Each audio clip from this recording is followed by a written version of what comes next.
Standard encryption is a liability when an adversary holds your physical device and demands the password. If they find an encrypted volume, they can force you to open it through coercive cryptanalysis or physical threats. Modern forensic analysis tools operate directly at the kernel level. This gives an examiner absolute visibility into the hardware resources of the drive, making it trivial to flag structural anomalies. Because of this, tools like on-the-fly encryption or hidden partitions fail in hostile environments. They leave behind obvious forensic footprints, suspicious custom drivers, unconventional partition tables, or massive unexplained chunks of unallocated disk space. To survive a deep forensic audit, a deniable storage system must meet 4 strict requirements. It has to hide the data, disguise access to that data, leave zero impact on the host operating system, and completely hide the software used to access it. Artifice is a steganographic file system designed specifically to meet these requirements. It abandons traditional cryptographic locks entirely, relying instead on combinatorial security and mathematical self-repair. Simply hiding data is no longer sufficient. To guarantee plausible deniability, a file system must mathematically eliminate the forensic indicators of its own existence. Artifice protects information using an NK error-correcting scheme known as Reed-Solomon erasure codes. The input logic bypasses standard encryption. The system takes your raw user data blocks and combines them with external high-entropy information through an error-correcting code algorithm. This outputs a stream of pseudo-random carrier blocks. The math works like this. A specific number of data blocks, D, plus a set of entropy blocks, E, equals a total input of K blocks. Those K blocks are then encoded to generate M carrier blocks. The original unencoded data blocks are discarded. The newly generated carrier blocks are scattered randomly across the unallocated free space of the host file system. The external entropy blocks used in this equation are pulled directly from innocuous, high-entropy public files already stored on the hard drive, such as DRM-protected media files. This creates a unique security advantage. There is no single decryption key to surrender under physical coercion. To retrieve the data without knowing the exact entropy blocks used, an adversary would have to test every single permutation of random, unallocated blocks against all possible entropy sources on the entire drive. Artifice secures data by breaking it into a combinatorial puzzle.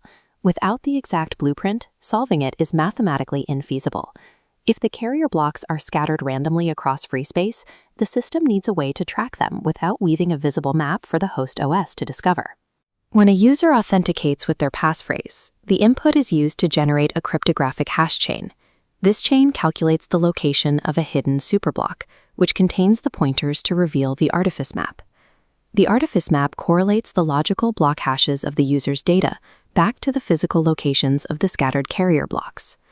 To prevent discovery, this map itself is protected by the exact same erasure coding scheme and hidden in unallocated space, rendering its metadata invisible to the host file system. This introduces a strict operational security requirement. The host operating system cannot possess the software required to read this map. Otherwise, a forensic audit would immediately flag the capability. To safely access the hidden volume, the user must restart the computer and boot into a completely separate, Artifice-aware operating system running from a removable live USB drive. Because the access software lives entirely on a removable device, the host machine remains completely oblivious. A forensic examination of the user's hard drive will yield 0 suspicious drivers and no custom steganography tools. Hiding in unallocated space creates a core paradox. The public operating system views that space as empty, meaning it will inevitably write over the hidden artifice blocks during normal daily use. Artifice treats this vulnerability as a feature. It recognizes the host system's overwrites simply as erasers within its error-correcting equation. This chart shows the probability of survival for artifice data over the course of a year, assuming the host OS is constantly writing to the disk. By increasing the number of generated parity blocks, represented here by M, the probability of the data surviving these constant overwrites pushes sharply toward 1.0. This creates a tunable trade-off.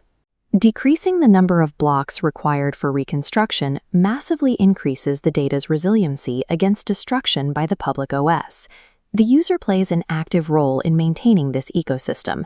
To keep the survival probability high, they must periodically mount the artifice volume. During this mounting process, Artifice scans the drive, detects which blocks have been overwritten, and automatically rebuilds the missing data using the surviving subset of carrier blocks. By anticipating its own partial destruction, Artifice guarantees long-term data survival without ever alerting the host system to stop writing over the hidden volume. The mathematical overhead of erasure codes and the continuous background rebuilding inherently reduce system performance through write amplification. This chart shows the performance benchmarks, comparing the read and write throughput of a raw solid-state drive against the Artifice file system running on that same drive. Despite the significant drop in throughput, the resulting speeds remain highly viable for essential operational tasks, providing enough bandwidth for compressed video playback and large document retrieval. However, solid-state drives introduce a major hardware constraint that threatens the entire architecture of the system. Modern SSDs utilize the trim command and deterministic read after trim, internal logic that automatically zeroes out deleted blocks at the firmware level to manage garbage collection. The user must disable trim on their drive. If the SSD zeroes out the unallocated space, the high-entropy Artifice carrier blocks would instantly stand out against the empty background, entirely ruining plausible deniability. In practice, the life cycle works like this. The user boots the live USB, inputs the passphrase to rebuild the map, reads their data, and allows missing blocks to repair in the background. When the USB is removed, all that remains is a standard fragmented file system. A sophisticated adversary might attempt a multiple snapshot attack, comparing forensic images of the drive over a period of time to look for unexplained changes in the free space. Artifice defends against this by disguising its internal repair rights as legitimate public file system operations, shuffling its blocks under the cover of routine disk defragmentation. For democracy advocates, journalists, and NGO workers relying on digital communication in hostile regimes, these defensive mechanics are critical. When facing device confiscation and coercive interrogation, this mathematical obfuscation is a life-or-death necessity. Artifice achieves ultimate plausible deniability by substituting cryptographic locks with combinatorial camouflage. It proves that the safest place to hide sensitive data is inside a system designed to destroy it.